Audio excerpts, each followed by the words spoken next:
So I'm reading the chapter on breathing in Constructive Awareness, Alexander Technique and the Spiritual Quest, and by Daniel McGowan. It's great. He talks about abdominal breathing. You often hear of singers and radio announcers being taught to breathe into the abdominals. The abdominal muscles, it's physiologically and anatomically impossible to breathe into the abdomen. This is an excellent book. He talks about what happens when most of us sit down to write, and we usually start by hunching over the desk, kind of compressing our chest and our lungs, and this causes the head to pull back and down, so it kind of makes us shorter and narrower.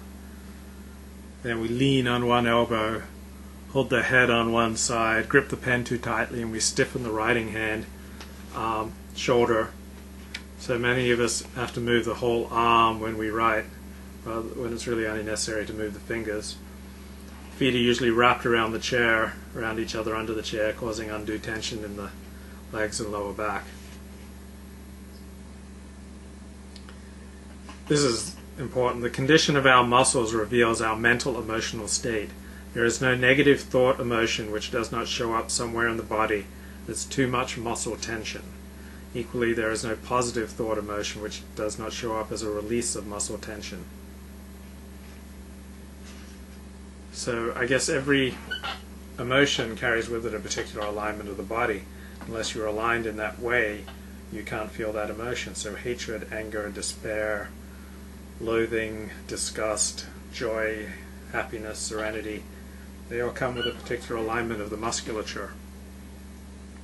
And that's why I find Alexander Technique such an excellent accompaniment to psychotherapy. There's no hands-on work in my psychotherapy anyway. My therapist doesn't touch me. But in Alexander Technique, I learned to let go of much unnecessary tension, and I'm no longer as locked into habitual postures of using my body, also habitual postures of thinking and feeling as well. So I have much more freedom in my body, in my emotions, and in my thinking. And this enables me to get a lot more out of my psychotherapy. And as I learn to let go of useless habits that I've accumulated in psychotherapy, in my life through psychotherapy, I can learn to let go of, or at least become more aware of myself and my patterns. I find this just an excellent combination with my Alexander work.